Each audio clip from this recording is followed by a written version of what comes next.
Assalamu alaikum wa rahmatullahi wa barakatuh. To send me and peace out to the rest of you. Hit the share button because the message is more important than the messenger. Let me start off by giving two shots out to S. Jock for coming through in the Cash App twice and generously. From the bottom of my black heart and from the depths of my black mind. Thank you, bro. My people, my people. A double standard sort of just jumped out at me earlier. I was um, listening to what uh, Aisha Curry said, and it dawned on me that, um, again, how it is that these guys keep on learning these lessons that um, no men are truly appreciated. And I have to tell you guys this. A double standard that jumped out at me is how it is that the sistren pay attention to celebrities versus how they tell us black men to pay attention to celebrities.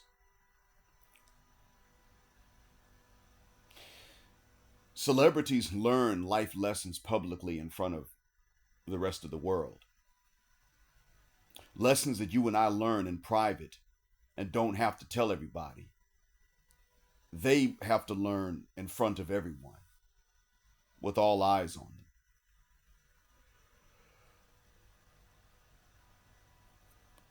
Travis Hunter has to learn a lesson. And this is going to teach Travis Hunter to be very pessimistic when it comes to women in general, but that's what has to be the case.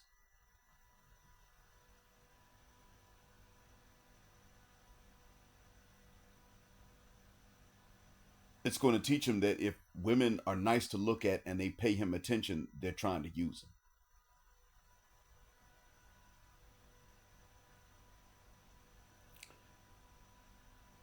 And unfortunately, that is the pessimistic lesson that he has to learn. It's not his fault. And that is the one thing that is not being told to guys like him. Bruh, her ability to do this to you is your fault. The fact that she's going to do this to you if she can, and the fact that every other woman that's willing to give you a shot is going to do this to you if you give them the same shot is not your fault. The lack of options, the lack of better options that you have is not your fault.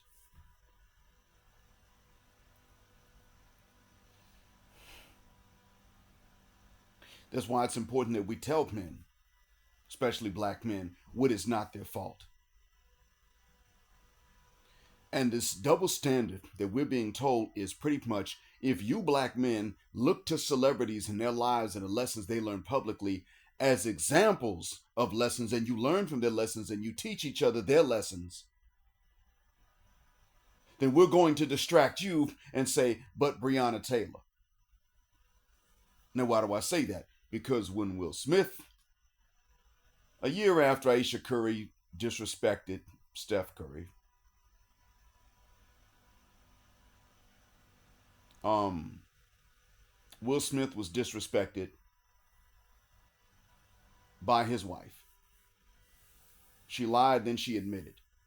Now, actually, the disrespect was before, but it came out to the public. And then she brought him on her podcast to interview him and then tell him that she doesn't think he needs to get her back. It's an entanglement. She's not going to sit up and really take accountability. No, bitch, you cheated. You had an affair. He did not know. It wasn't with his blessing. But if August thought it was, and chances are she told him it was. Either he heard the rumors and thought this was okay, or she told him it's okay, with whatever the effort was.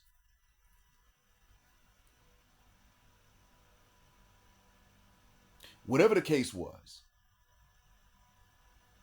she had her mind made up. She wasn't going to take accountability, but then she was going to demand and gloat in her power. No, I'm the only one that can say yes. Bitch, you just said you had the power with no accountability. But she sat up there and she stated this. And we looked and said, look at the lessons that are being taught here.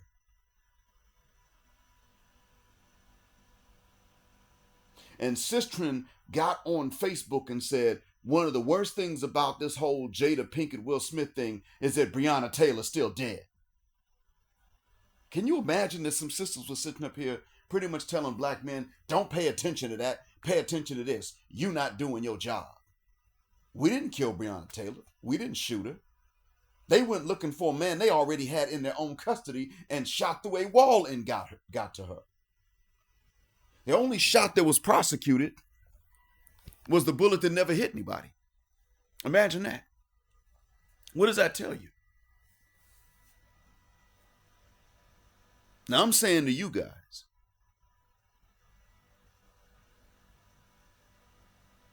I'm telling you, gentlemen, I want you guys to pay attention to that double standard. When you notice the celebrities and you learn the lessons and you actually peep game, because hell, their lives are made public for us to see anyway, even if we don't want it. So you start learning, they want you to be distracted with other things. But when Russell marries a single mom and accepts the reach back we are not supposed to accept, even though his situation is completely different and not applicable to ours, nor is Sierra's. They want to turn around and tell us that we need to do like him, even though they can't respect the men to do it. So look at celebrities when it's a simp story or some sort of Tyler Perry fantasy brought out to life, but when it's something from which you can learn about the games they're willing to play and how little they actually value us. Oh, well, see, you're obsessed with celebrities, and that's female or feminine energy. That's a double standard. And I'm saying flip it on them. Tell them, stop looking at these Tyler Perry stories from these celebrities and start paying attention to the actual lessons that these celebrities' lives are teaching them, because one of the lessons that keeps on being taught to us again and again and again and again and again is that men are simply not enough by themselves. Tom Brady can't not be cheated on. And I'm going to tell you how you know that that's also white supremacy. Tom Brady can't have her fidelity.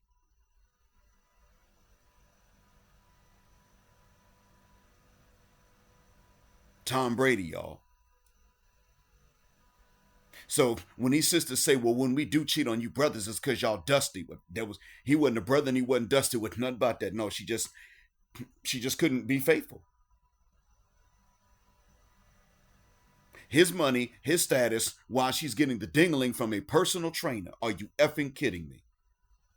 Shout out to personal trainers that told us what the cuss word was going on, because those guys really opened up a lot of men's eyes to how these broads really are. And the other thing too is that I have actually seen footage of a married Muslim woman trying to get with a personal trainer to cheat with him.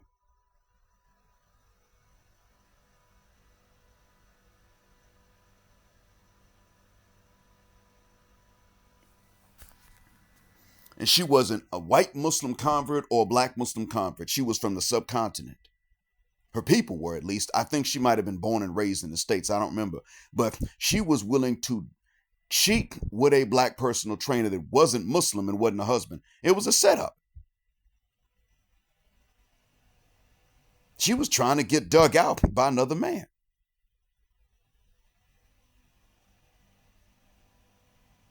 What the wuck was this about?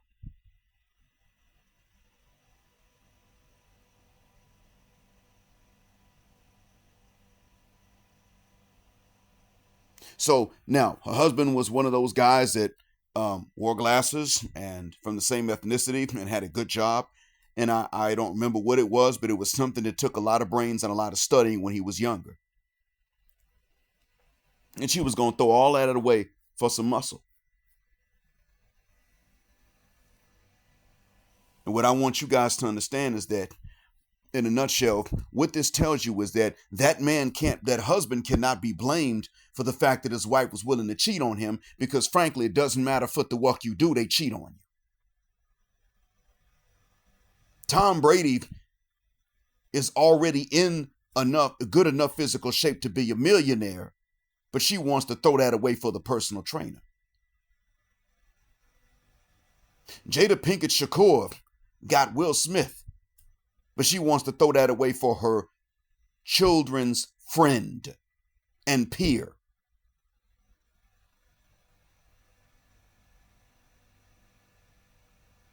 And then dodge accountability while reveling in her power.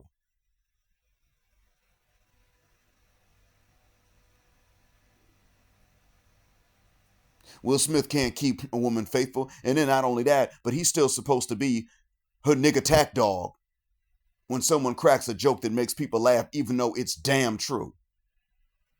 She looked like she could have been in G.I. Jane. She got that haircut. Nobody told her to shave her head. I was bald. She was about as bald as I was.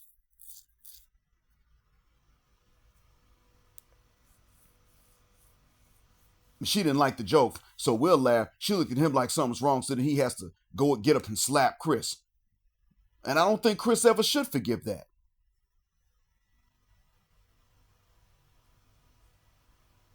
The point is that these celebrities' lives are full of lessons for us to learn and reasons why we should not emulate them. And they're turning around and saying that if you're not willing to emulate this to their convenience and bring these Cinderella fantasies to reality for them, then you shouldn't be paying attention to celebrities. Why is it that they're telling you something like that? Well, that's actually a very hateful message for them to say to you. It's not just convenient for them. I'm telling you, it's hateful to you. Why are they telling you this? Because they love whatever indicts you. Hollywood and TV, whenever it paints you as the bad guy, they love. They love movies in which the black man is a no-good ninja. They love movies in which, and they love fiction and nonfiction, in which you are depicted as either being the bad guy or the simp. The bad guy they want to smash or the simp that will pay them to smash. Comes and pays the pussy price without getting the pussy. At least not the same one.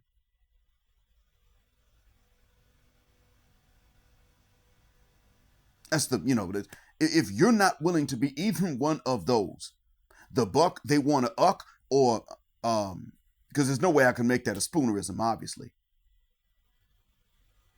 Or the simp that comes along and pays the vagina price for her to F the buck, then you're useless. You need to be depicted in one of these ways.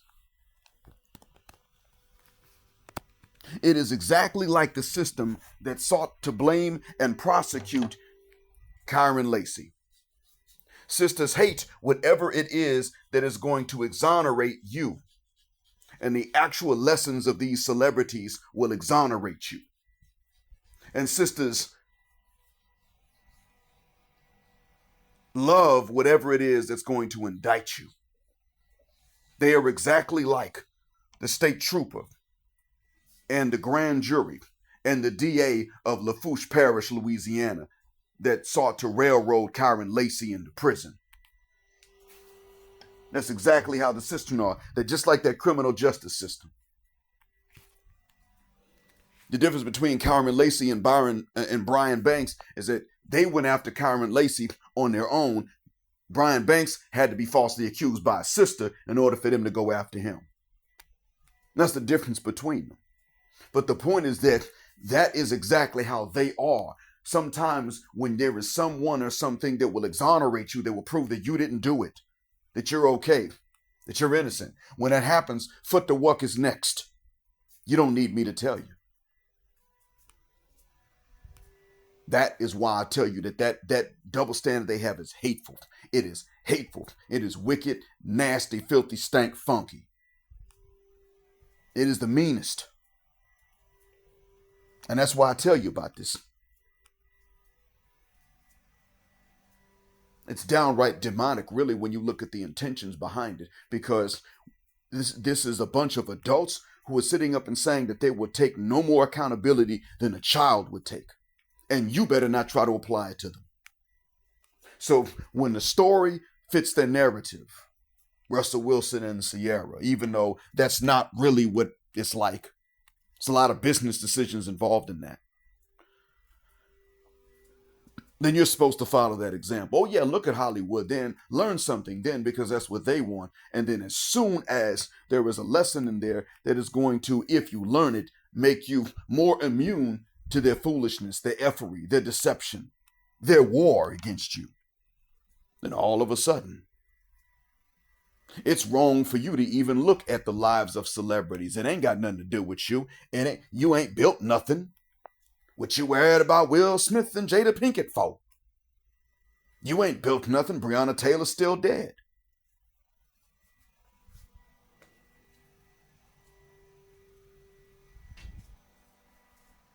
Do not accept anything they tell you that is convenient for them.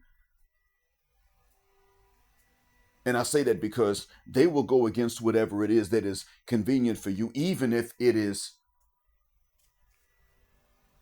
would have been convenient for them. Even if that were the case. Even if that were the case. They are willing, and Crimson Cure said this, the hyenas are willing to work against their own interests just to work against yours. So sometimes they're willing to do stuff that is against you, even though it's against them too. Because what's important to them is that you suffer.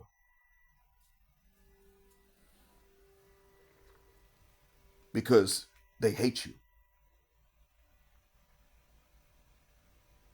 I wish it wasn't the case. Sometimes I feel overwhelmed when I come to understand how much that hatred is, but I still do understand it, and it's real. They hate you. I hate thinking about it like that, but they hate you. They don't have any good reason to, but they hate you. You didn't do anything to them to deserve this and to provoke this, but they hate you. They hate you like you did stuff to them. Like they hate you like you were the one that grabbed them from the motherland and drugged them across the Atlantic into the New World. They hate you more than they hate the ones that actually bought and sold and put us on them ships, even though most of the time it was us that were taken.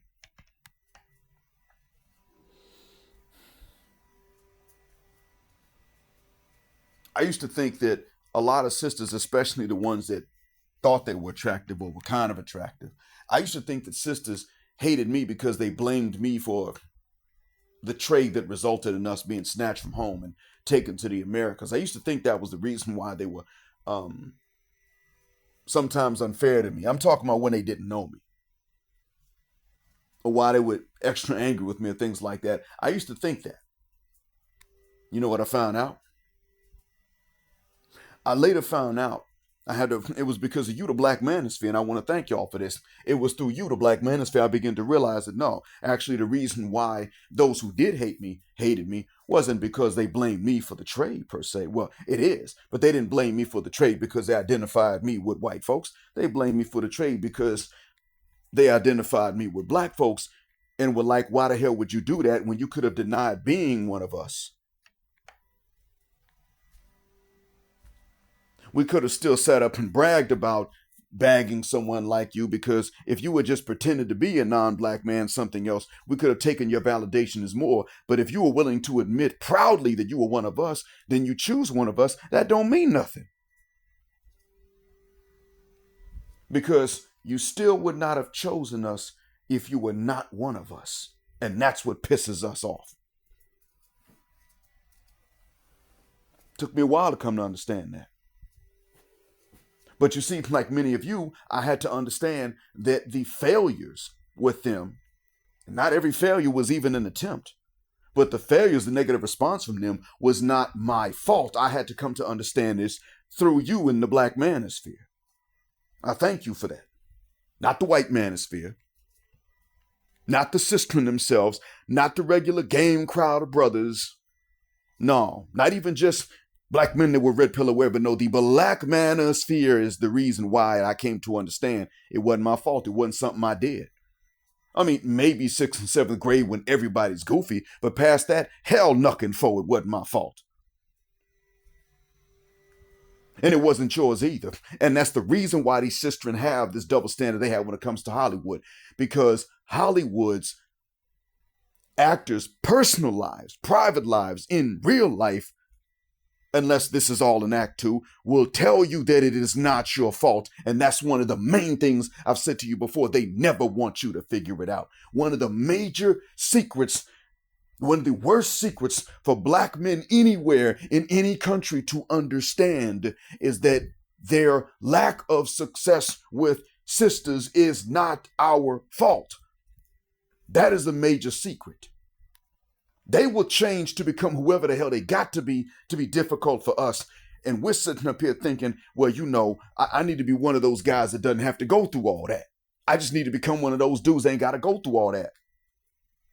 And meanwhile, no matter what the hell you become, they blame you for it. Even the guys that don't have to go through all this, they blame those dudes too. You ain't built nothing. All it takes is for those men to actually want to be fathers. That's when they find out, oh, you mean this Pookie over here that I've been digging out because of his thug energy actually can bond with his kids and want custody of them? Oh, hell no. Nigga, you ain't built nothing. That's why they do it. And when you're that so-called building type of black man, they blame you for the thug nigga you're not. Nigga, ain't nobody scared of you. You can't win. Because they're going to flip-flop. And if they have already made their minds to flip-flop to be whatever the hell it is that is the most difficult for you, then foul the huck could your so-called failure with them be your fault. It can't. And that's the whole point. And that's why they don't want you looking at the actual lives of the Hollywood actors and learning lessons. They want you to look to the fictions of Hollywood in which you were indicted. Because the truth of the personal lives of folks in Hollywood and on the sports teams and the celebrities in general exonerates you just like that video exonerated Kyron Lacey.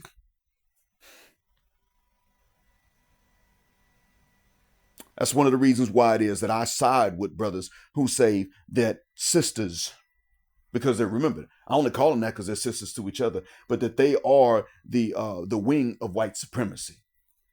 It's true. They are just as upset as Massa, sometimes even more upset than Massa is at any exoneration of any of us, and they are happy with any indictments or any proofs of guilt or convictions of any of us, even if the convictions are crap. That's just who the huck they are. It makes me wonder if Mystikal's sitting up in prison in Louisiana for a bunch of violations. I'm starting to wonder now, did he really commit them violations? You know, which when I say violations, I mean the intimate kind. Did he, the struggle snuggle? Did he really do that? I got doubts.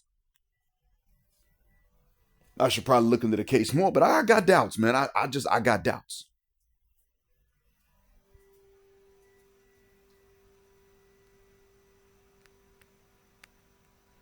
Anyway, I think you understand what I've been getting at.